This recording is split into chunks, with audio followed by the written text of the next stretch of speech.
അസ്സലാമലൈക്കും വറഹ്മത്തുള്ളാഹി തആല വബറകാതുഹു. നമ്മൾ ഓരോരുത്തരും പണത്തിൻ്റെ പിന്നാലെയാണ്. പക്ഷേ യഥാർത്ഥത്തിൽ ആ പണം നമുക്ക് നാളെ ഉപകാരപ്പെടുമോ? എത്ര കോടികളും എത്ര ലക്ഷങ്ങളും നമ്മളുടെ അക്കൗണ്ടിലുണ്ടെങ്കിലും നമുക്ക് നാളെ അതൊരു ഉപകാരത്തിന് കിട്ടൂല.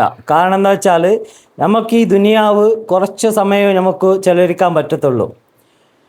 അപ്പോൾ നമുക്ക് നമ്മളുടെ ജീവിതം എന്താണെന്ന് വെച്ചാൽ നാളെ ആഖിറത്തിലാണ്. ആഖിറത്തിൽ നമുക്ക് അവിടെ മരണമില്ല. അവിടെ യഥാർത്ഥ ജീവിതം നമുക്ക് നാളെ ആഖിറത്തിലാണ്.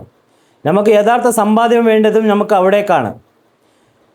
അപ്പോൾ എല്ലാവരും ആഖിറത്തിന് വേണ്ടി സമ്പാദിച്ചു വെക്കുക. കാരണം ഈ ദുനിയാവിൽ നമ്മൾ കോടികൾ ഉണ്ടാക്കി വെച്ചാലും നമുക്കത് നാളെ ഉപകാരപ്പെടില്ല. പക്ഷേ ആ പണം നമ്മളിപ്പോൾ ഓരോ ആൾക്കാരും കോടികൾ സമ്പാദിച്ചു വെച്ച് നമ്മളുടെ മക്കളായിരിക്കും അതിനെ നാളെ അവർ യൂസ് ചെയ്യുന്നത്.